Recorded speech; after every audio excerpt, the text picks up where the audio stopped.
لوگو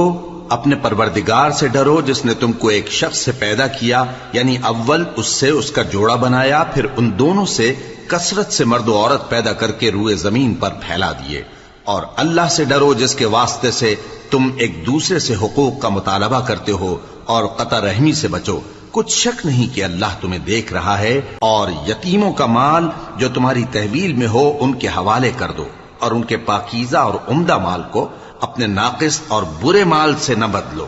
اور نہ ان کا مال اپنے مال میں ملا کر کھاؤ کہ یہ بڑا سخت گناہ ہے۔ اور اگر تم کو اس بات کا خوف ہو کہ یتیم لڑکیوں کے بارے میں انصاف نہ کر سکو گے تو ان کے سوا جو عورتیں تم کو پسند ہوں، 2 یا 3 یا 4 ان سے نکاح کر لو۔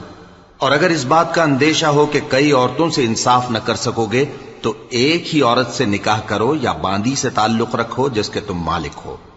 اس طرح تم بے انصافی سے بچ جاؤ۔